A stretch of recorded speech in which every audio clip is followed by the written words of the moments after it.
कुछ कष्ट आप लोग उठा सकते हैं। तैयार है? 5 से 18 वर्ष तक के कितने लोग हैं? हाथ खड़े करें। 5 वर्ष से 18 वर्ष, आगे आ जाओ। 18 वर्ष तक के जो है आगे आ जाओ, पहली पंक्ति में। 18 से 30 वर्ष तक के कितने हैं? वो पीछे वाली इस लाइन में आ जाए, दूसरी पंक्ति में, दूसरी पंक्ति में आ जाए।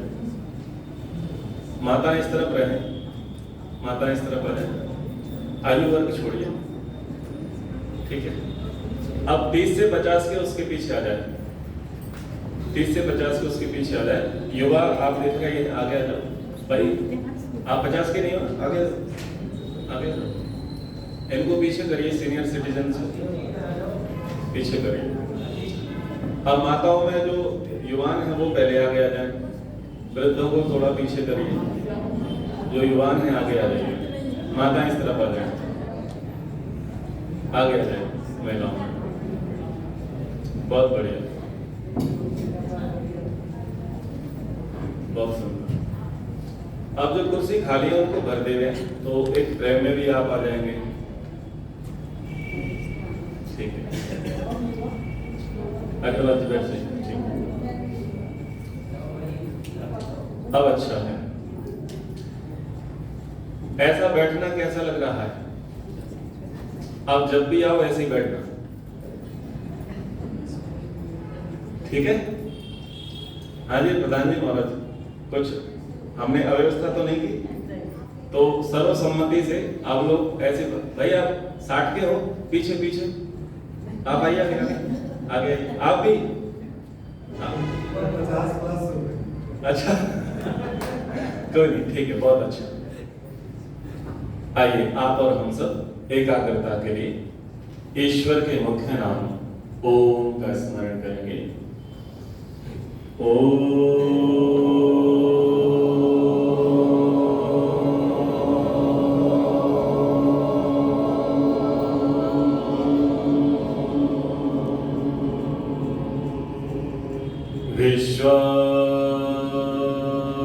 विश्वानिदेव सवितर्दुरितानि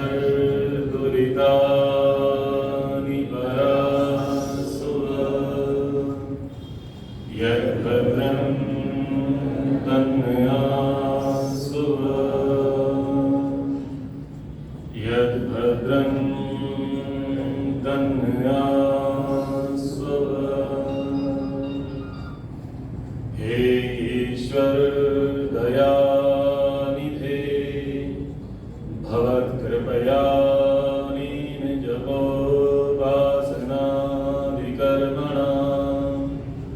धर्मार्थकाममोक्षाणां सद्यः सिद्धिर्भवेन्नः,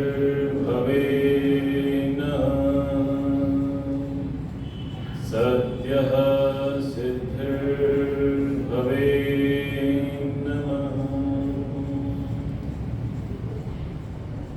इस आर्य समाज के पवित्र प्रांगण में समुपस्थित महानुभावों, इस आर्य समाज के मुख्य पदाधिकारीगण, यशस्वी पुरोहितगण, आर्य समाज रतलाम इंदिरा नगर के प्रधान श्री अग्रवाल जी, मैं कम लोगों को ही जानता हूँ। आर्य समाज रतलाम मध्य प्रदेश के इंदिरा नगर आर्य समाज है, वहाँ के प्रधान भी यहाँ बैठे हैं, आप उनकी पत्नी हैं निधि जी। प्यारे बच्चों, आज का विषय है ईश्वर भक्ति में किस प्रकार से मन लगावें। समस्या और समस्या का समाधान और उसका क्रियात्मक रूप, ये तीनों चीजें कम समय में हम समझने का प्रयास करेंगे। तो सबसे पहले ये बताइए, क्या आप लोग संध्या ध्यान जप करते हैं? कितने लोग करते? वाह, बहुत बढ़िया।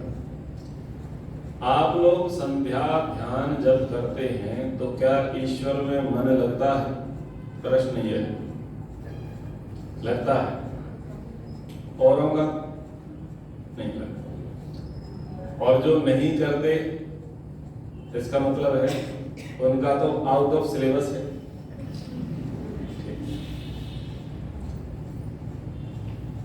क्या आपका मन कहीं और भी लगता है या नहीं लगता? लगता है। खेलने में मन लगता है, भोजन बनाने में, पैसा कमाने में, नई नई ड्रेस पहनने में, शॉपिंग करने में, लंबी लंबी यात्राएं करने में मन लगता है। अन्य चीजों में मन लग रहा है, लेकिन कहां मन नहीं लग रहा? ईश्वर में। मन क्यों लगता है? मन इसलिए लगता है क्योंकि हमें उसमें लाभ दिखता है। अगर किसी वस्तु या व्यक्ति में हमें लाभ ना दिखाई दे तो हमारा उसमें मन नहीं लगेगा। आप भोजन बनाते हैं, यदि आपके भोजन की कोई प्रशंसा ना करे तो क्या भोजन खिलाने में मन लगेगा? बनाने में मन लगेगा? आप लोग अगर टीचर के प्रोफेशन में रहे हो तो बताओ, अगर आपके जो स्टूडेंट्स हैं वो आपसे ठीक से ना पढ़ते हो तो क्या उनको पढ़ाने में मन लगेगा? आप पैसा कमाते हैं, नौकरी धंधा व्यापार करते हैं और उसके बदले पैसा ना मिले तो क्या उस नौकरी धंधा व्यापार करने में मन लगेगा? अगर लाभ दिखाई देगा तो मन लगेगा, और यदि लाभ दिखाई नहीं देगा तो मन नहीं लगेगा। स्वार्थ की सिद्धि होगी तो मन लगेगा। हाँ या ना? समझ में आ गया ना? अब जिसमें लाभ दिखेगा उसमें रुचि उत्पन्न होगी, यानी जैसा वर्तमान है उससे बेहतर हम भविष्य बनाने का प्रयास करेंगे। आप नौकरी धंधा व्यापार करते हैं, पहले महीने जो इनकम हुई उस इनकम से आप लाभान्वित हुए तो अगले महीने आप वैसा ही करना चाहोगे और उसमें कुछ इंप्रूवमेंट करोगे। क्या करोगे? इंप्रूवमेंट करोगे, क्योंकि आप चाहते हैं कि एवरेज की जिंदगी आपकी ना हो, जो वर्तमान है उससे बेहतर आपका अगला महीना हो, इसलिए आप उसमें इंप्रूवमेंट करोगे। ये इंप्रूवमेंट क्या है? रुचि। लाभ दिखेगा तो रुचि दिखेगी। आप में से कितने व्यापारी वर्ग से हैं? आप हैं, चलो 2 हैं, पर्याप्त है। सीजन डाउन होता है तो शॉप पे जाने में मन लगता है, और सीजन हाई होता है तो रात के 11 बजे तक लौट के नहीं आएंगे। यानी लाभ दिख रहा है, लाभ हो रहा है तो रुचि होती है। हर फील्ड में ऐसा ही है, मन वहीं लगेगा जहां लाभ होगा, जहां लाभ होगा वहां रुचि दिखाई देगी। अब इसी को ईश्वर पर ले लो। ईश्वर में मन क्यों नहीं लगता? क्योंकि ईश्वर से होने वाले लाभ हमें नहीं पता। आप ज्यादातर जॉब वाले हैं, आपको किसने बताया कि ये जॉब करनी है? कोई सीए होगा, कोई सॉफ्टवेयर इंजीनियर होगा, कोई आईटी सेक्टर से होगा, कोई एजुकेशन सेक्टर से होगा। किसने बताया कि आपको ये काम करना है? आपने देखा होगा कि इसमें लाभ है। आपने अपने सीनियर्स को देखा होगा कि ये काम करेंगे तो उसमें खूब अच्छा पद है, अच्छा पैसा है और अच्छी प्रतिष्ठा है। ये लाभ आपको बताया गया होगा। फिर आपने क्या किया होगा? अपने आप को योग्य बनाया होगा, और योग्य बनाने के लिए क्या किया होगा? पढ़ाई। हाँ या ना? पढ़ाई करके, पुरुषार्थ करके आपने उस पद को प्राप्त किया होगा। यानी अगर आपको लाभ नहीं पता होता तो आप उस प्रकार की डिग्री, उस प्रकार की एजुकेशन, उस प्रकार की जॉब नहीं करते। क्या कोई भी व्यक्ति ऐसा जॉब, ऐसा नौकरी धंधा व्यापार कर सकता है जिसमें उसे लाभ का पता ना हो? नहीं कर सकता। तो जैसे ये भौतिक बातें, भौतिक उदाहरण मैंने आपको दिए हैं, बस वैसे ही आपको आध्यात्मिक क्षेत्र में समझना है। ईश्वर में मन लगने का कारण और ना लगने का कारण लाभ का दिखना और लाभ का ना दिखना है। क्या ईश्वर से हमको लाभ है? अगर ये समझ में आ जाएगा तो बढ़िया भजन गाने में मन लगेगा, नित्य प्रतिदिन स्वाध्याय करने में मन लगेगा, नित्य प्रतिदिन अग्निहोत्र करने में मन लगेगा, बलि वैश्य नैवेद्य करने में मन लगेगा, अतिथि सत्कार करने में मन लगेगा, 1 घंटा सुबह 1 घंटा शाम ध्यान करने में मन लगेगा, अपनी आय का दशांश दान देने में मन लगेगा, सब में मन लगेगा अगर लाभ दिखाई देगा तो। दो छोटी छोटी बातें आपसे कर लेता हूं। सबसे पहले माताओं से आरंभ करते हैं। भोजन बनाना ना बनाना आपके हाथ में है ना, और खाना ना खाना भी अपने हाथ में है। क्या पचाना अपने हाथ में है? जिस प्रकार से भोजन बनाना खाना ये हमारे हाथ में है, हम चाहें तो बनाएं चाहें तो खाएं, लेकिन क्या उसी प्रकार से पूरी स्वतंत्रता पूरा अधिकार भोजन पचाने में है? क्या आप समझ पाते हैं कि कैसे रस रक्त मांस मेद मज्जा अस्थि वीर्य का निर्माण होता है? ये व्यवस्था किसके हाथ में है? अब किसी दिन पेट गैस हो जाए और वो पेट यहां तक गैस यहां तक आ जाए, हृदय तक, क्या संभावना होती है? हृदयाघात की, हार्ट अटैक की होती है। ऐसे में कोई व्यक्ति आपको हींग का पानी आपकी नाभि पे रख दे, हींग का पानी पिला दे, मूली खिला दे, यहाँ पर कट मार दे, तो उससे क्या होगा? मरते मरते बच जाओगे। ऐसे में जो व्यक्ति आपको बचा ले, आप उसका धन्यवाद करोगे या नहीं करोगे? और भगवान ने इतने वर्षों तक ऐसी नौबत आने नहीं दी। जितने वर्षों से हम इस शरीर में रह रहे हैं तब से ऐसी नौबत नहीं आई ना, तो वो धन्यवाद का पात्र है या नहीं है? ये लाभ है या नहीं है? है? ध्यान दो, ईश्वर की कृपा से हमारा रस रक्त मांस मेद मज्जा अस्थि वीर्य का निर्माण हो रहा है। आप चाहो तो योगा करो, आसन व्यायाम करो, दौड़ करो, कुछ भी करो, लिफ्ट से जाओ, सीढ़ियों से जाओ, सो जागो, नहाओ ना नहाओ, जो करना है करो। जिस प्रकार से इन सब कार्यों को करने में आप स्वतंत्र हैं, श्वास लेने के विषय में आपका क्या ख्याल है? आप सब श्वास लेते हैं कि नहीं लेते? तो जैसे खुद की जिम्मेदारी से सारे काम कर रहे हैं, वैसी जिम्मेदारी से श्वास ले रहे हो क्या?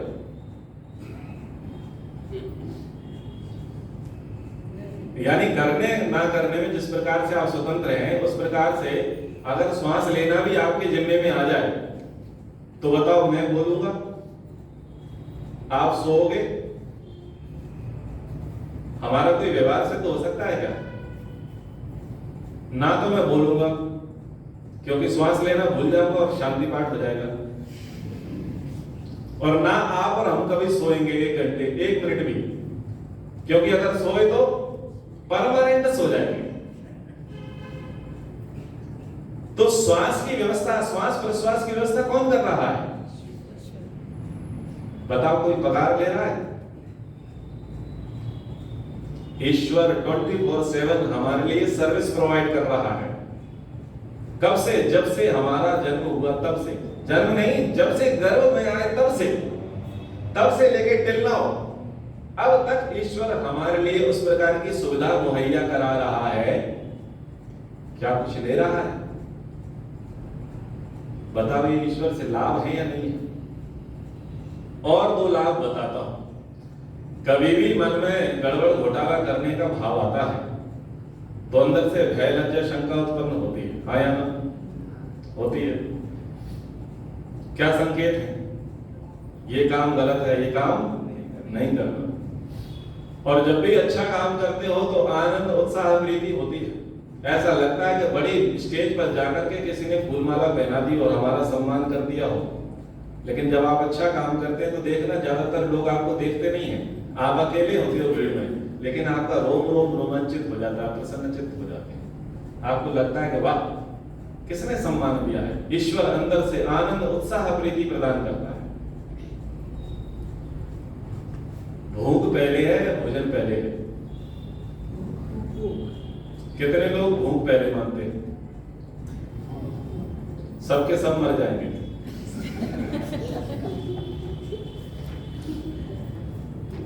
खर्च करो, भूख लगी है, क्या खाना है? आपको ये भी नहीं पता कि ये भूख है क्या। क्या घटना घट रही है कि आंखों से देखा नहीं जा रहा, मुंह से बोला नहीं जा रहा, पैरों पर खड़ा हुआ नहीं जा रहा, जो ऊर्जा थी वो खपत हो चुकी, शरीर निष्क्रिय हो पड़ा। हमें क्या ज्ञान है कि इसमें क्या डालें, कहां से डालें, जो एनर्जी आ जाए, हम ठीक से देखने लग जाएं, चलने लग जाएं, बोलने लग जाएं, बोलो पता है क्या? ये भी नहीं पता, फिर खाएंगे क्या? ये भी नहीं पता।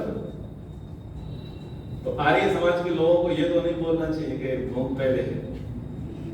सृष्टि निर्माण जब हुआ तो परमात्मा ने सबसे पहले क्या बनाया और सबसे अंत में कौन बनाया? अंत में मनुष्य बनाया। उससे पहले क्या बनाया? सारी सुविधाएं जो मनुष्य को आवश्यक है। और माताओं को तो ये बोलना ही नहीं था। भयंकर अपराध किया आपने ये बोल करके भूख पहले है।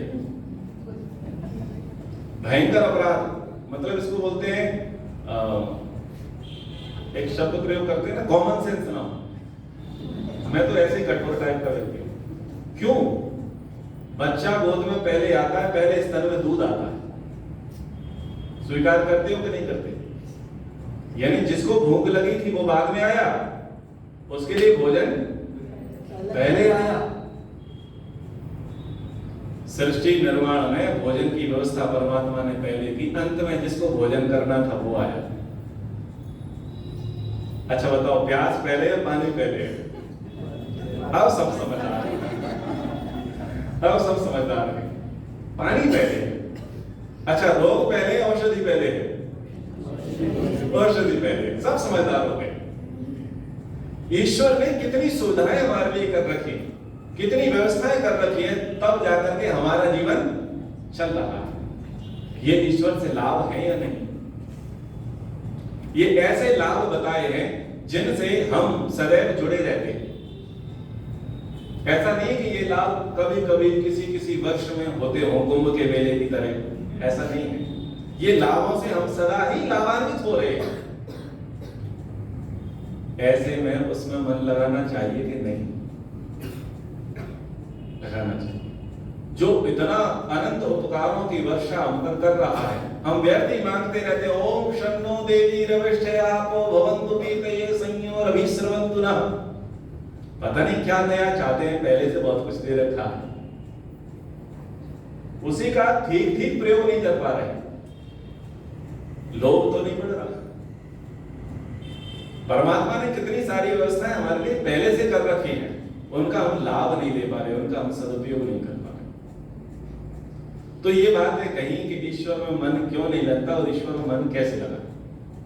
यानी ईश्वर से होने वाले लाभों को हमें जानना पड़ेगा। जैसे आपको बताया कि सीए कर लो, सॉफ्टवेयर इंजीनियर बन जाओ, प्रोफेसर बन जाओ, ये बन जाओ, वो बन जाओ, तो उससे रिलेटेड आपने पढ़ाई की ना, तो ईश्वर के छोटे छोटे लाभ बता दिए। पढ़ाई करो, छोटे छोटे लाभ बता दिए। ज्यादा लाभ जानना है तो क्या करना है? जिस बुक्स में, जिस पुस्तक में ईश्वर से होने वाले लाभ हमें पता है, उस पुस्तक का क्या करना है? अध्ययन करना है, स्टडी करना है। जितना जितना रिसर्च करते चले जाएंगे, स्टडी करते चले जाएंगे, उतने उतने लाभ हमें ईश्वर से मिलते चले जाएंगे। पता चलता चला जाएगा कि ईश्वर से कैसे कैसे लाभ मिलेगा। आपको पता चलता चला जाएगा। अब ईश्वर में मन कैसे लगाना है? आपका कोई हितैषी है या नहीं है? राजदार, उससे आप अपने जीवन में जो सुख आता है वो शेयर करते हो, दुख आता है वह भी शेयर करते हो। जिससे आप सुख दुख शेयर करते हो, क्या वो सदा रहेगा? क्या हम सदा रहेंगे? जो सुख में हमारे साथ खुशियां बांट रहा था और जो दुख के क्षणों में हमें सहायता दे रहा था, क्या वो सदा सहायता देगा? क्या वो राजदार सदा राजदार बना रहेगा? क्या ऐसा नहीं है कि कल को वो आपके राज का मिसयूज करके आपका विरोधी बन जाए? ऐसी कई संभावनाएं हैं कि हम देखते हैं कि जो मित्र होते हैं भविष्य में वही भयंकर वाले शत्रु होते हैं। तो क्या लगता है, हमने योग्य का वर्ण किया है या अयोग्य का?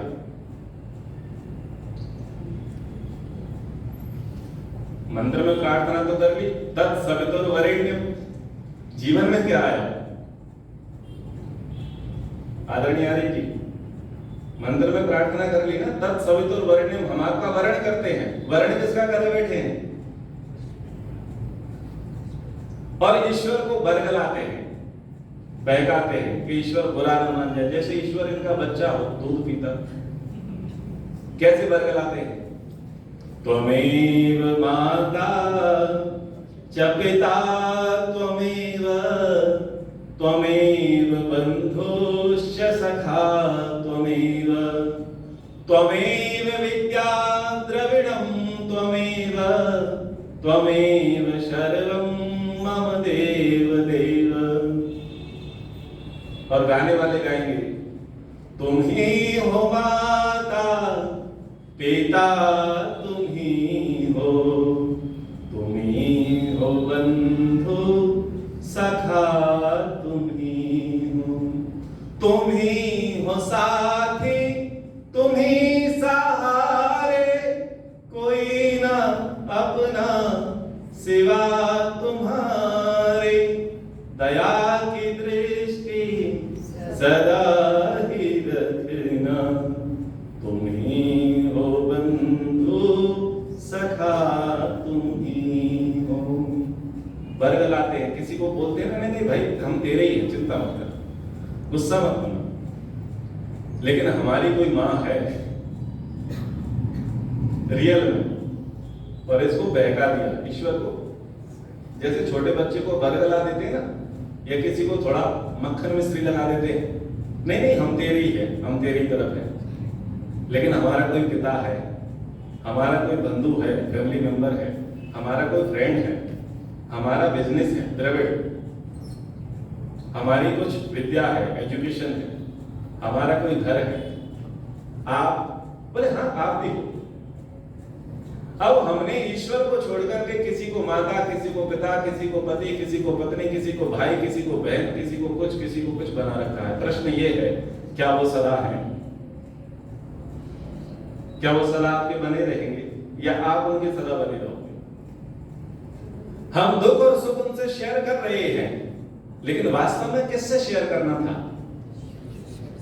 ईश्वर से शेयर करना। हम उसी से शेयर करते हैं जिससे हमें प्रेम हो, जिसको हम प्यार करते हैं, प्रेम हो, जिससे लगाव हो, लगन हो, राग हो, प्रीति हो, स्नेह हो, ममता हो, उसी से हम चीजों को क्या करते हैं? शेयर करते हैं। क्यों? उससे हमें लाभ देखते हैं, उससे हमारे स्वार्थ की सिद्धि होती है। छोटे व्यापारी बनना अच्छी बात नहीं है, व्यापारी बनना है तो बड़े बनना। संसार में लाभ देखना छोटा है, संसार पति में लाभ देखना बड़ा है। हमें किस में लाभ देखना है? हमें किससे स्वार्थ की सिद्धि करनी है? संसार पति से अपने स्वार्थों की सिद्धि करानी है। ये संसार के जो पति हैं, जो पत्नी है, जो पति है, जो माता है, जो पिता है, जो पद है, पैसा है, प्रतिष्ठा है, ये संसार के जो पति हैं, ये तो आज हैं कल नहीं रहेंगे, और ये कुछ दुख दूर कर सकते हैं, कुछ सुख दे सकते हैं, लेकिन नितांत दुखों की निवृत्ति केवल संसार पति के द्वारा हो सकती है। जब तक संसार पति का वर्णन नहीं किया जाएगा, उसका चिंतन नहीं किया जाएगा, तब तक दुखों से नहीं छूट सकते। इसलिए हमारी प्राथमिकता क्या हो कि हम संसार पति को प्राथमिकता दे लें। लेकिन समस्या क्या है भक्त मंडल का, कि उसे वीवीआईपी बना रखा है। ईश्वर को वीवीआईपी मत बनाओ। परम पूज्य धर्म धुरंधर श्री श्री 1008 ईश्वर को मत बनाओ। ईश्वर ने कभी नहीं कहा कि मैं इन उपाधि वाला हूं। स्वामी दयानंद सरस्वती जी का आर्याभिविनय ग्रंथ पढ़िएगा। आप सभी से निवेदन करता हूं, आर्याभिविनय, उस ग्रंथ को पढ़ करके देखिए कि पूज्य स्वामी जी ईश्वर के प्रति किस प्रकार के भाव रखते हैं। ईश्वर हमारी माता है, हम उसके पुत्र हैं। ईश्वर हमारा पिता है, हम उसके पुत्र हैं। ईश्वर हमारा मित्र है, हम उसके मित्र हैं।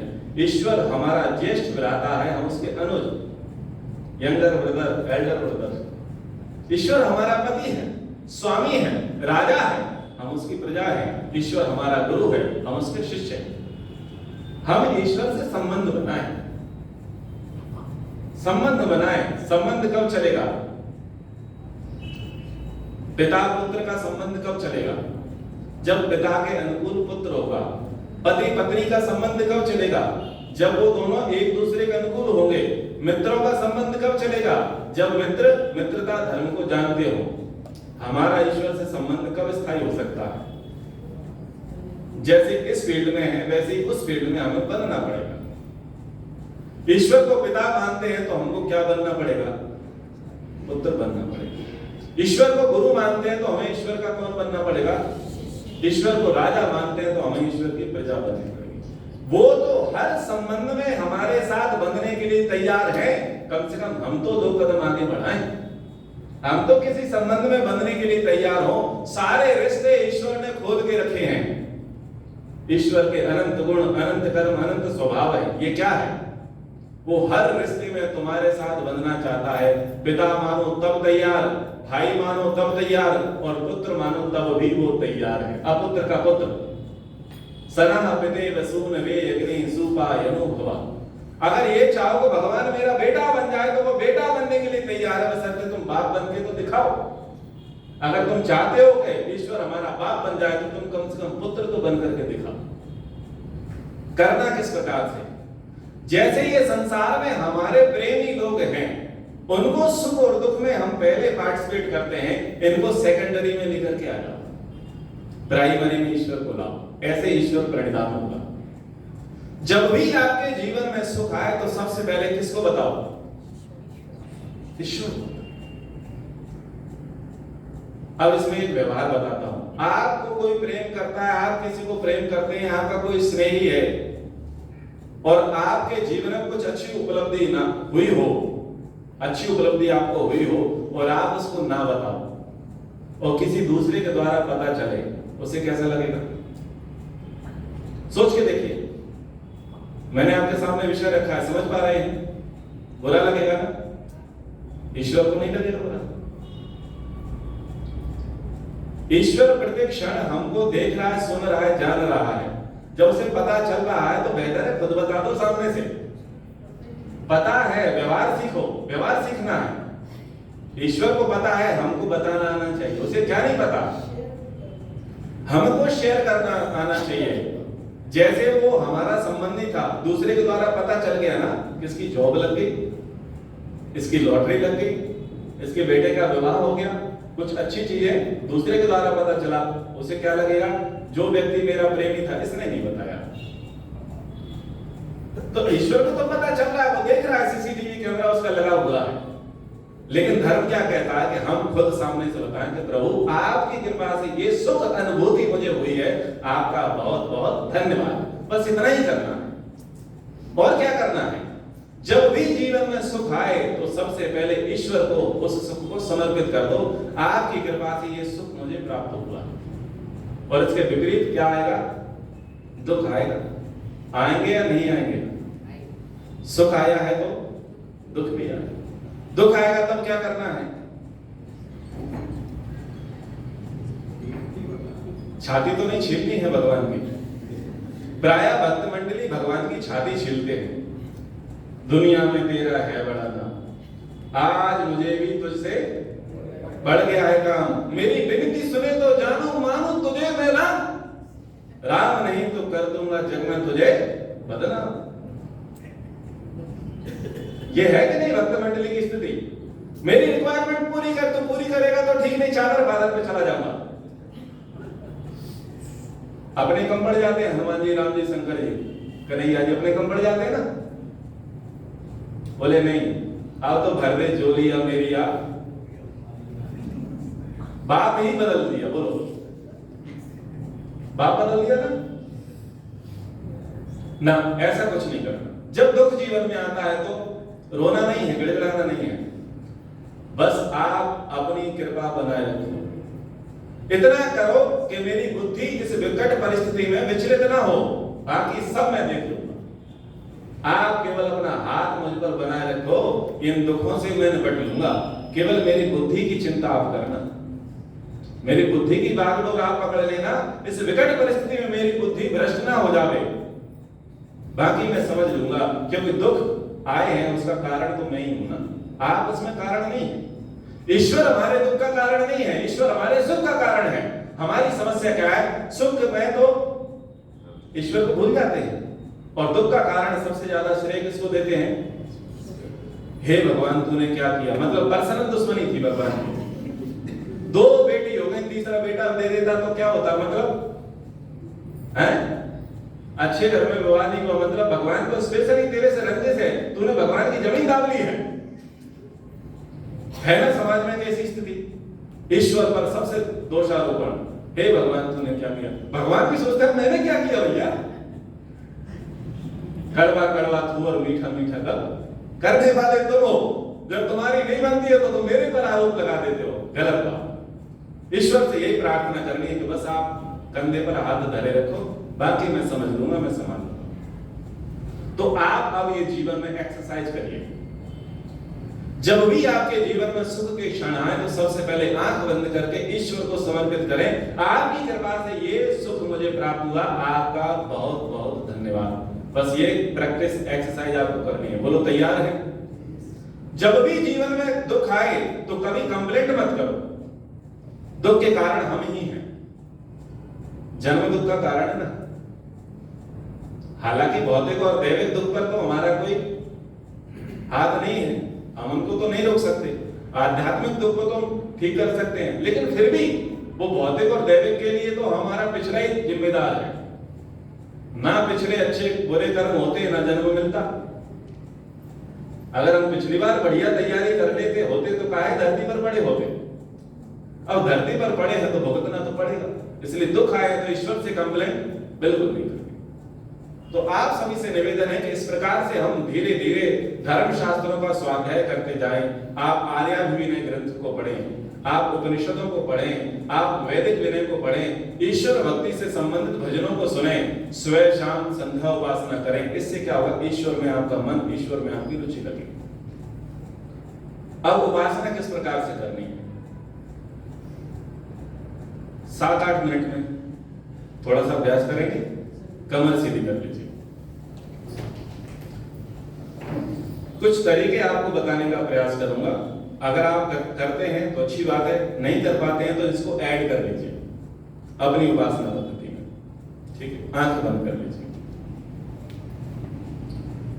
धीरे धीरे 2-3 बार श्वास लीजिए और श्वास छोड़िए।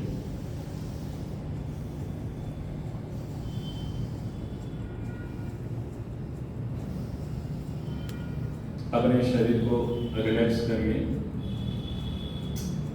ओम शब्द है, इस ओम शब्द का अर्थ है सर्वरक्षक। सर्वरक्षक ईश्वर है, ओम भी ईश्वर है और वो हमारी रक्षा करने वाला है। इसलिए संबंध जोड़ेंगे, हे ईश्वर आप सबके रक्षक हैं, हमारी भी रक्षा कीजिए। अब आप ओम का उच्चारण लंबा गाएंगे, उच्चारण करेंगे और मन ही मन प्रार्थना करेंगे, हे ईश्वर आप सबके रक्षक हैं, हमारी भी रक्षा कीजिए। लंबा गहरा श्वास भरिए।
स्वयं से संकल्प करेंगे, अब मैं ईश्वर की ही प्रार्थना उपासना के लिए उद्यत हूँ।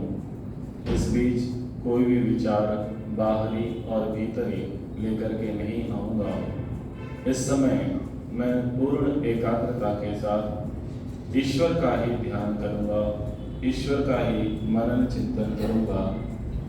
ऐसा संकल्प मन में बनाइए।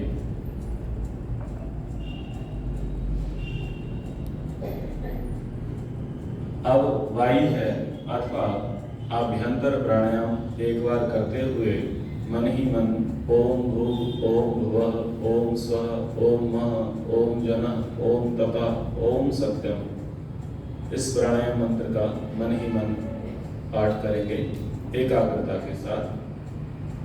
कोई भी प्राणायाम करिए।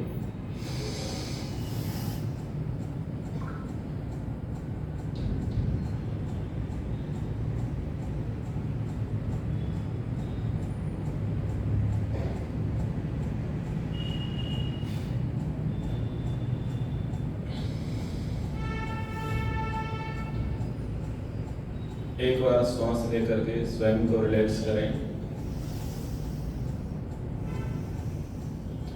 कोमलता से दोनों आंखें बंद कर लीजिए। आंखों में किसी भी प्रकार का तनाव खिंचाव ना होवे। आंखों को बंद कर लेंगे। भ्रू मध्य जहाँ पर टीका लगाते हैं, बिंदी लगाते हैं, उस स्थान पर धारणा बनाइए, फोकस करिए एकाग्रता के लिए।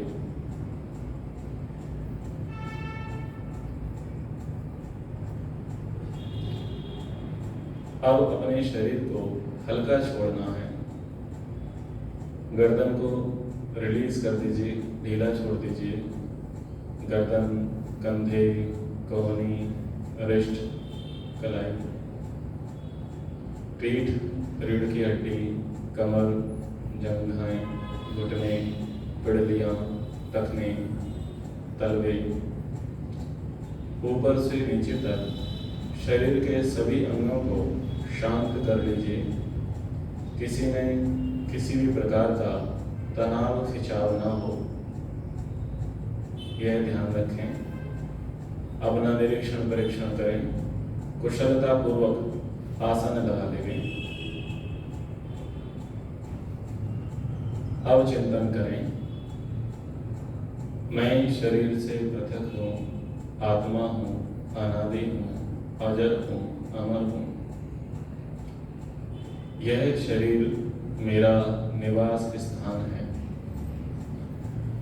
वस्तुतः ना मैं स्त्री हूँ, ना पुरुष हूँ, ना गोरा हूँ, ना काला हूँ, ना दुबला हूँ, ना ही पतला हूँ। ये सारे धर्म तो शरीर के हैं।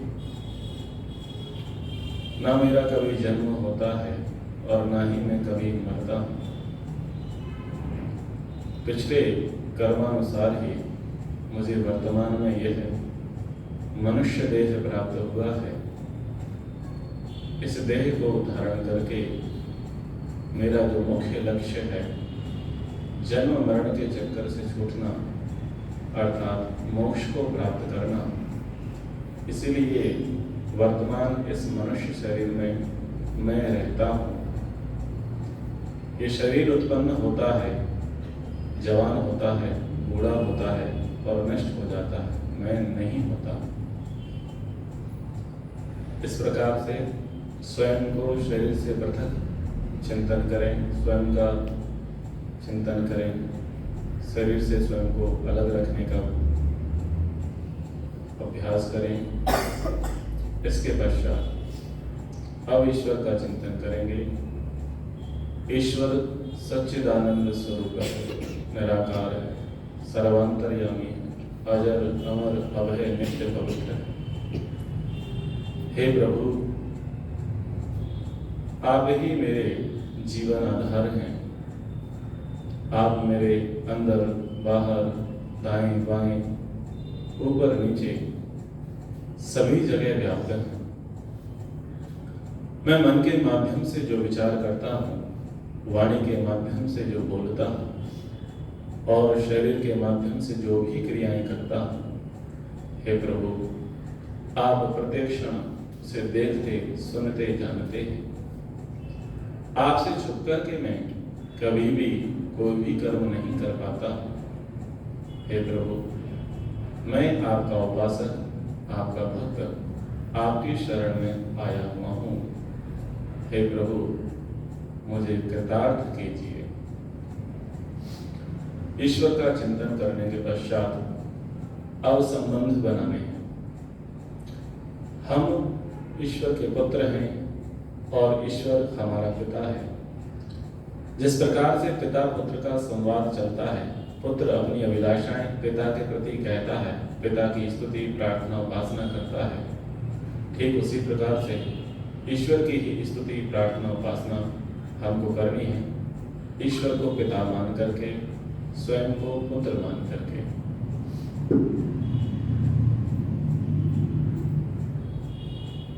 हे परमपिता परमेश्वर, मैं आपका पुत्र आपसे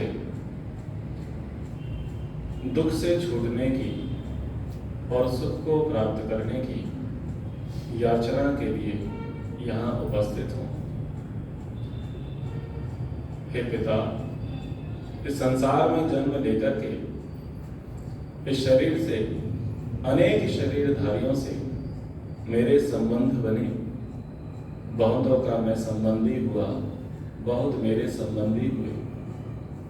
मैंने उनका वर्णन इसलिए किया कि जिससे वह मेरे सहयोगी बन सकें, मेरे दुख को दूर करने वाले बन सकें, मुझे सुख प्रदान करने वाले बन सकें।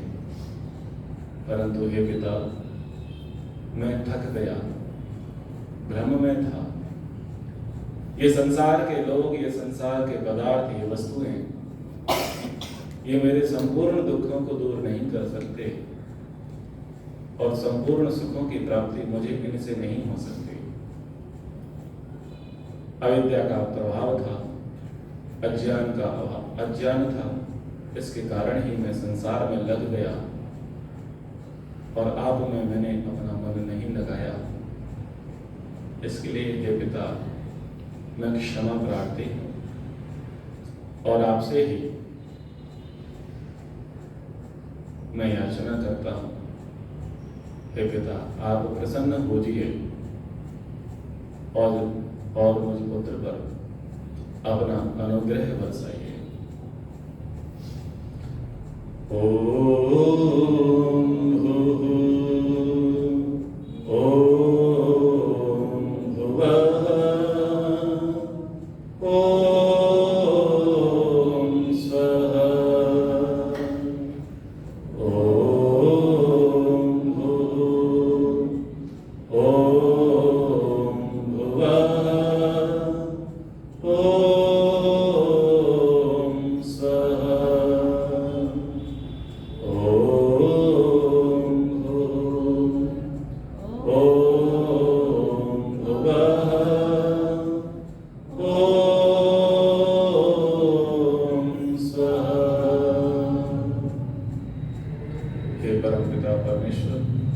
आप तो सर्वरक्षक हैं।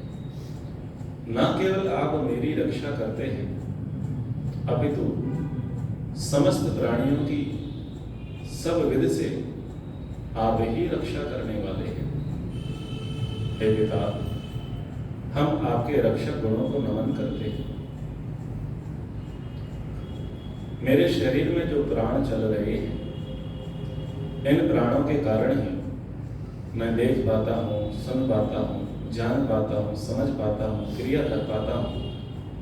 अगर ये प्राण ना होते तो मैं ये सब व्यवहार ना कर पाता। अपितु लोक में जिस प्रकार से मृत्यु होती है, वही मृत्यु सी प्रतीति मेरे साथ होती। मैं निष्क्रिय सा हो जाता, मैं मूर्छित सा हो जाता, मैं शुप्त हो जाता। परंतु प्राणों के कारण ही ये इंद्रियां चल रही हैं, सब शरीरों के व्यवहार चल रहे हैं। न केवल मेरे प्राण चल रहे हैं, अभी तो सभी प्राणियों के प्राण चल रहे हैं। ये सब व्यवस्थाएं हे प्राणधार पिता आपकी ही कृपा से है, क्योंकि आपने ही सूर्य को बनाया है और सूर्य ही धरती पर प्राण देता है। और आप सूर्य आदि प्रकाशकों के प्रकाशक हैं, सबका धारण करने वाले हैं।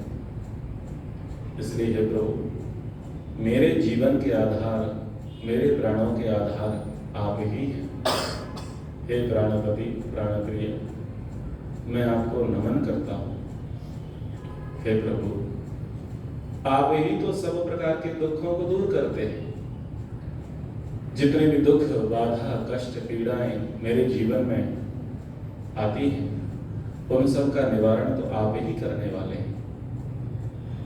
हे प्रभु, आगे भी आप मुझे त्रिविध दुखों से नितांत निवृत्ति दिला देवें, ऐसी आपसे प्रार्थना करता हूं। हे पिता, आप ही सर्व सुखों के भंडार हैं। सुख, ज्ञान, आनंद आप में ही समाहित है।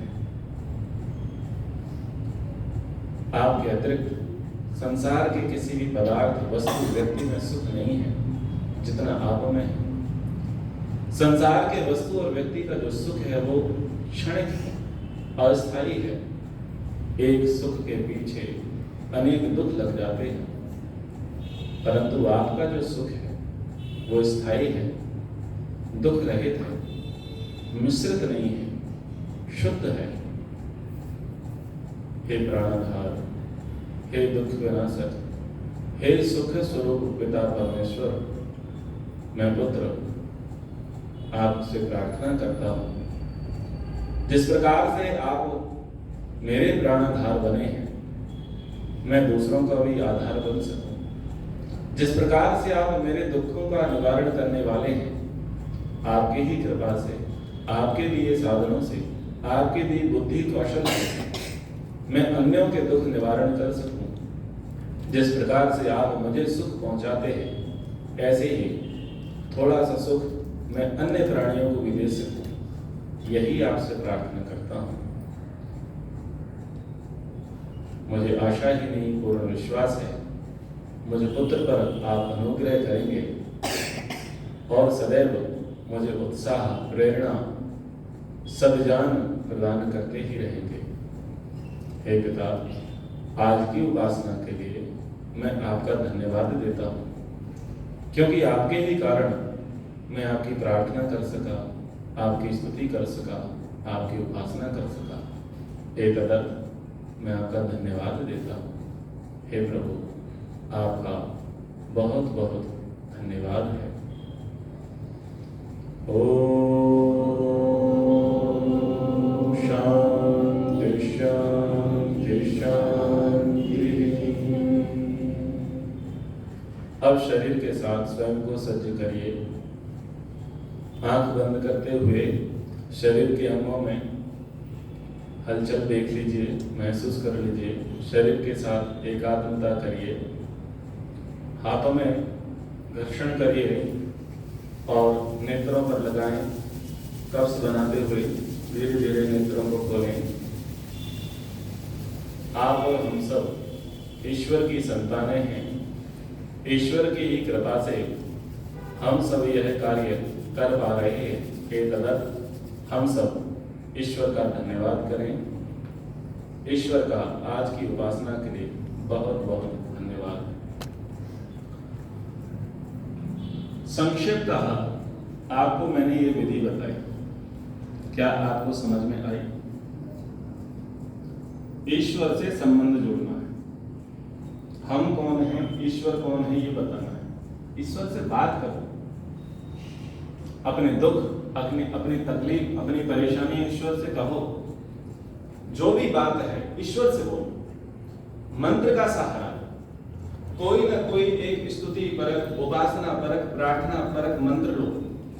मंत्र का गायन करो, उसके प्रत्येक शब्द का अर्थ जानो, फिर ईश्वर से संबंध जोड़ो। संबंध जोड़ते हुए फिर ईश्वर के प्रति अपने भाव व्यक्त करो। ये ईश्वर की उपासना है। फिर ईश्वर से शक्ति, सामर्थ्य की याचना करो कि मैं ना केवल उपासना काल में ही आपका ध्यान करूं, अपितु व्यवहार काल में भी मैं आपकी प्रेरणाओं को समझ सकूं, अनुभूत कर सकूं, और मैं फिर शाम को आपको रिपोर्ट दूंगा। आदर्श पुत्र कौन है, आदर्श प्रजा कौन है, आदर्श शिष्य कौन है? जो ईश्वर से, जो गुरु से, जो अपने स्वामी से पहले सुबह सुबह काम ले, दिन में काम करे, फिर पूछता चले ऐसा हुआ और वैसा हुआ, ईश्वर परिणाम बता रहा हूं, और शाम को रिपोर्ट। हमको ईश्वर को शाम को क्या देना है? अपना हिसाब किताब देना है। समझ में आया?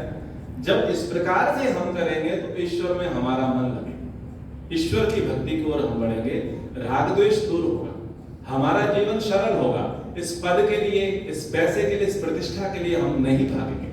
कुर्सी के लिए, मंच के लिए, माइक के लिए, किसी विशेष पद के लिए जो झगड़े हैं वो झगड़े दूर हो जाएंगे। हम धार्मिक संस्था वाले हैं, आध्यात्मिक संस्था वाले हैं, अगर ईश्वर भक्ति हमारे अंदर नहीं हुई तो हमारे यहाँ उपस्थिति नहीं होगी, लोग हमसे दूर भागेंगे।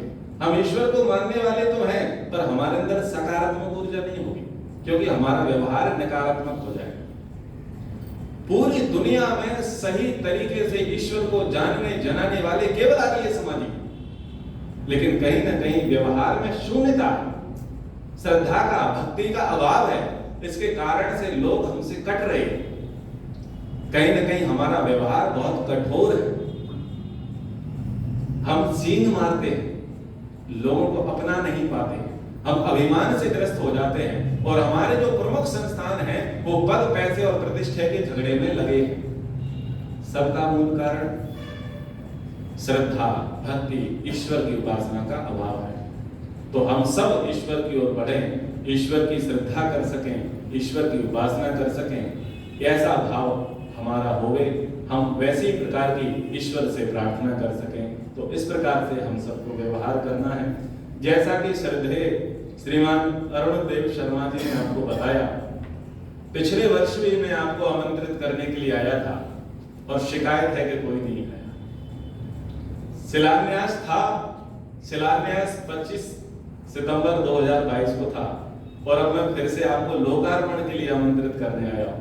और व्यवहार कैसे चलता है, आना जाना पड़ेगा। और मैं व्यवहार की बातें अधिक करता हूं, ईश्वर भक्ति में भी कौन सी बातें बताई आपको? व्यवहार की। यदि आप हम लोगों को बुलाना चाहते हो तो हम लोगों के पास आना, और हम स्पेशली आपको आमंत्रित करने आए हैं। बताओ, कोई दूसरा काम करने नहीं आए। तो आप सादर आमंत्रित हैं। 15, 16, 17 अप्रैल को दर्शन योग धाम का लोकार्पण है। आप लोग आ जावे।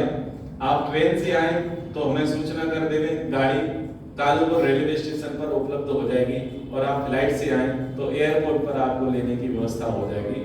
3 दिन बढ़िया सत्संग रहेगा। माननीय राज्यपाल जी की भी आने की पूर्ण संभावना है, यदि उस समय लोकसभा के चुनावों का कुछ प्रोटोकॉल आड़े नहीं आया तो। पिछली बार 2200 लोगों की उपस्थिति वहां पर हुई थी। राज्यपाल जी देख करके प्रसन्न हुए कि किसी एक व्यक्तिगत संस्था में इतनी उपस्थिति हुई। तो मैं आप सबसे ज्यादा अनुरोध करता हूं, पूज्य गुरुदेव आपके पास आते रहते हैं, कम से कम आप भी तो चले जाओ। हम लोग इतने दूर से आ सकते हैं, आप नहीं आओ, ये तो नहीं चलेगा ना। अरे कुछ संसार आपका है तो कुछ संसार हमारा भी है, कुछ दायित्व आपके हैं तो कुछ दायित्व हमारे भी हैं। मतलब हम आपके सगे नहीं। ये समाज के संबंध आपको ज्यादा प्रिय है, धर्म के संबंध आपको फिर कम प्रिय है। बताओ, समाज का संबंध ज्यादा बड़ा है या धर्म का संबंध ज्यादा बड़ा है? तो आप सादर आमंत्रित हैं। मुझे आशा है, नहीं पूर्ण विश्वास है कि आप आएंगे। आप सभी सादर आमंत्रित हैं। आपने बोलने का अवसर दिया, एतदर्थ आपका बहुत बहुत धन्यवाद। इति ओम शब्द।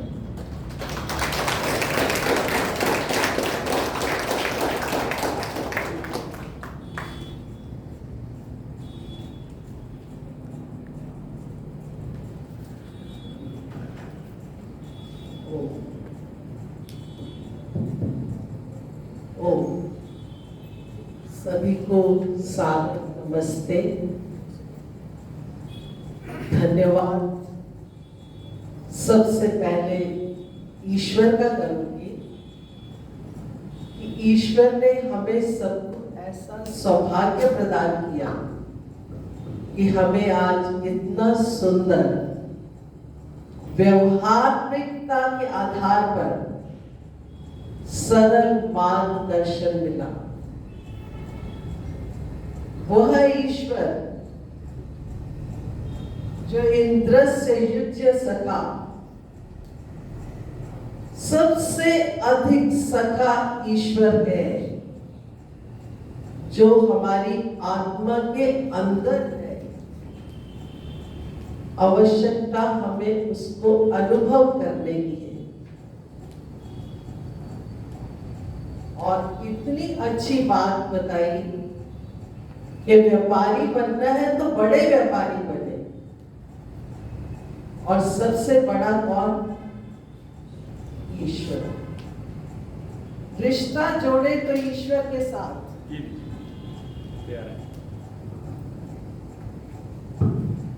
ईश्वर के साथ रिश्ता जोड़े तो ईश्वर के साथ।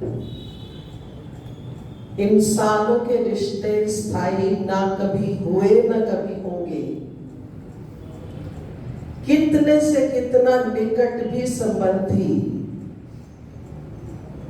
माता पिता भाई बंधु, हम चाहें कि सब हमारे साथ आखिर तक रहें या हम उनके साथ आखिर तक रहें, संभव तो दूर, असंभव क्या नामुमकिन है। और कितनी अजीब बात है कि वह पिता जो भी संबंध चाहे, बिना संबंध बनाए बात नहीं बनती, फिर अजनबी सा व्यवहार बनकर रह जाता है। जितना जो संबंध बनाए, जिसके साथ बनाना चाहिए, उसको तो हम कर देते हैं दूर। अनफॉर्चुनेटली वो इन आंखों का विषय नहीं है जो मैं प्रायः बात करती हूँ।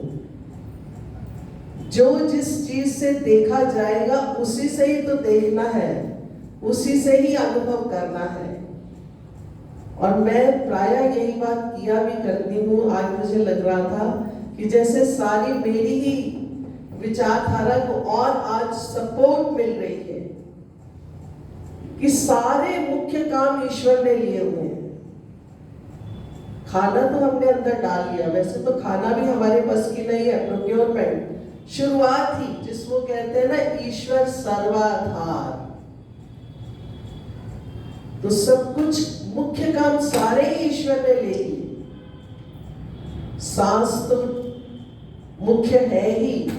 कौन सा ऐसा काम है, हमने खाना खा लिया मॉर्निंग में, अगर हमारा पेट साफ नहीं होता, हाउ डू वी फील? हम तो सो गए।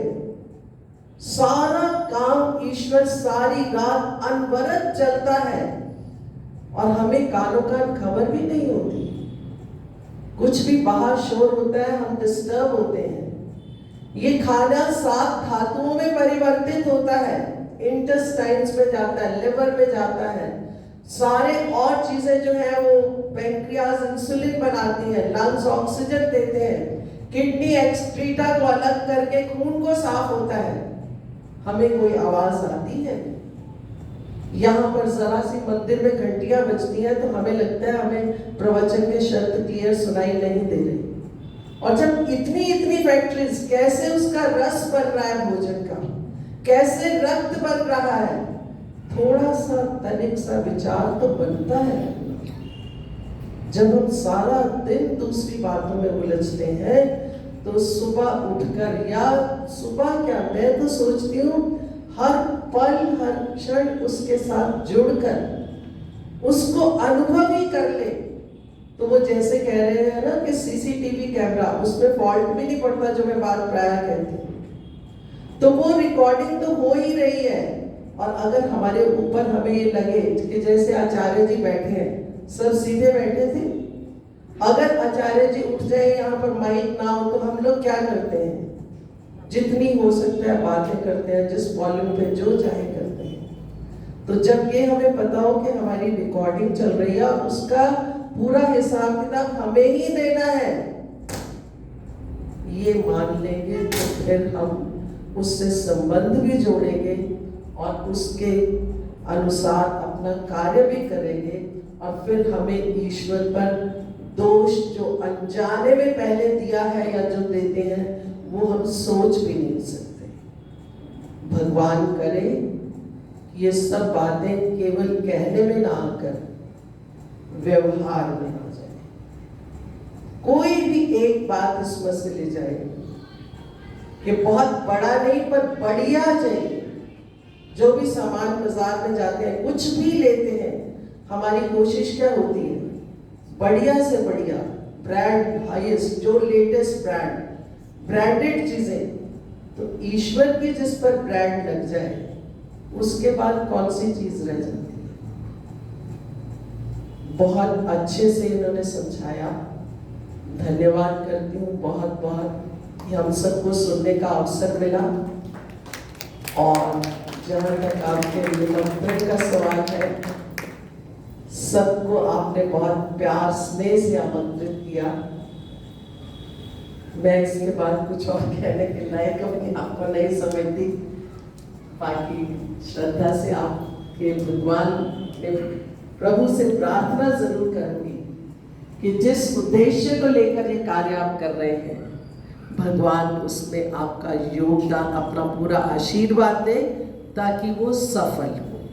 इतनी कामना, शुभकामना मैं अपनी तरफ से और अपने समाज की ओर से करती हूँ। इन्हीं शब्दों के साथ आपके मंगल, दीर्घ, स्वस्थ जीवन की कामना करते हुए आपका धन्यवाद करती हूँ। नहीं, अभी थोड़ा सा हमारा